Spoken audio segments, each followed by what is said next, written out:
Shalom Aleichem for Erev Shabbat Yitro. Mishnah Yomi is in chapter 8 of Ketubot, Mishnah 8. In this chapter, we've been discussing ramifications of dowry, a wife inheriting property while she's married. And then yesterday, we got on the subject of the Ketuvah of a Yavam. Recall, a Yavam is a widow who is married by the brother of her deceased husband in Yibum. And yesterday, we said she's exactly like a regular marriage, except her Ketuvah is on the property of the first brother. Now, Mishnah Chet elaborates on this. Lo Yomar law, the Yavam cannot tell the Yavama, Hare Ketuvotich munachat al shulchan. Look, your Ketuvah is on the table. What this means is he can't set up a specific property or a specific asset that will be used to pay your Ketuvah. The Mishnah continues, Eila, rather, what's the reality, the legal situation? Kol nechosov acharayin the Ketuvata. All of the properties that the deceased brother has given to the Yavam, they are liened to her Ketuvah. So the Yavam cannot actually liquidate any of the assets he inherited from the original husband, his brother, because every one of these assets has a lien, has a mortgage on it to pay the Ketuvah of the Yavama should that second marriage end. V'chein, the Mishnah adds, and also lo yomar adam leishto. A man may not say to his wife in any event, not just in Yibam, Hare Ketuvotich menachat al shulchan. Behold, your Ketuvah is on the table, meaning I set up a specific bank account, a specific field, a certain asset from which you may collect your Ketuvah, but everything else is off limits. A man can't do that. Ela, rather, what's the legal situation? Kol nechosov acharayin the Ketuvah. All of his assets are under a lien to her Ketuvah.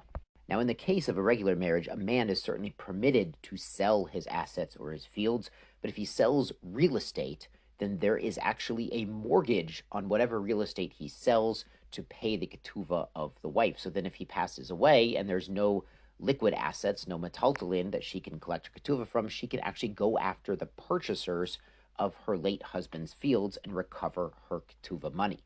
Now, the Mishnah turns back to the Yibam situation.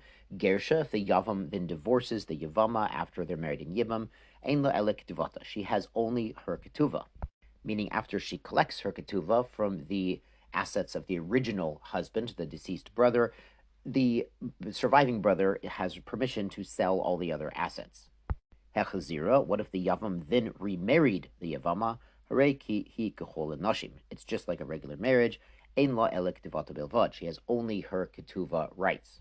The Gemara explains in a case where they had gotten divorced, but he hadn't yet paid the Ketuvah. So now in the second marriage, the remarriage, her Ketuvah obligation again is only from the assets of the original husband, the deceased brother of the Yavam. Mazel tov. Let's go on to chapter 9. Hakotev leishto. A man writes a legal document to his wife, and it says, Din udvarim ein li b'nichsayich. I have no legal case or words regarding your property.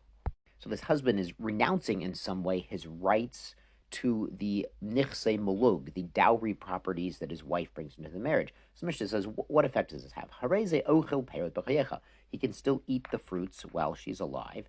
The meta, and if she passes away before the husband, yorsha, he actually inherits these properties. Imkan, if so, the Mishnah asks, lama katavla. So why is he writing her this note, Dina Devarim Elim Nechasayach, that I have no legal claim on your properties? What is the effect? She mochav notna kayem. If she sells it or gives it away, this is a valid transaction.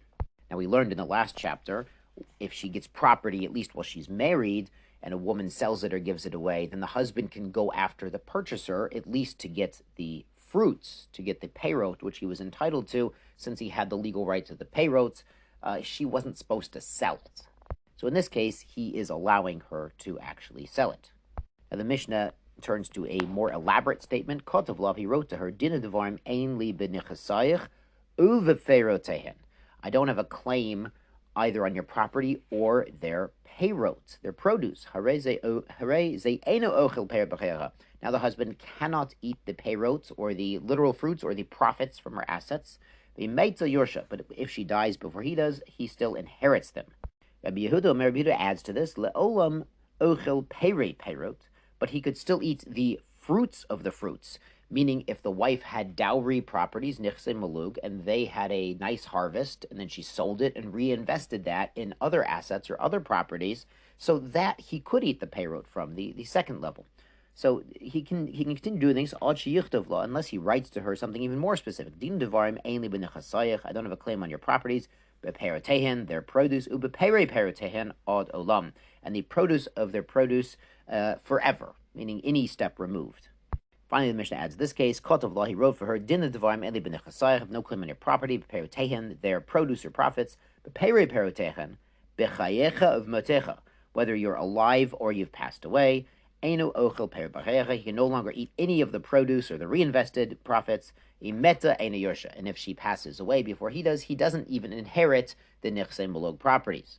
Rabban Shimon ben Gamliel now he disagrees. Rabban Shimon says, Im meta yorshena, even if he wrote such a detailed clause, when she passes away before the husband, he still inherits the dowry properties. Mipnei shehitna al moshe kasav b'torah, because his condition, that final condition about Yerusha, about inheriting the land, goes against what's written in the Torah. Anyone who makes a stipulation, a condition against what's written in the Torah, it's now batul. It's mevatel, that condition. So in this case, he wouldn't be allowed to eat the payroot, the profits, but if the wife predeceases the husband, he would actually inherit. The Barton Nura brings that Rabbi Shimon ben Gamliel has a pasuk to back him up that makes it sound like inheritance of a husband from a wife is actually deraisa, a biblical level, but he says that's actually not the case. It's really rabbinic, but the halacha is like him anyway, because chochamim asu lachizuk kishel Torah, because the sages, they made this rabbinical level interest, the obligations between a husband and a wife, as we've been discussing Ketubot, they're rabbinical, but they made them extremely strong. So it's as if he has a biblical right to inherit her. Yeshar kochachem, good Shabbos.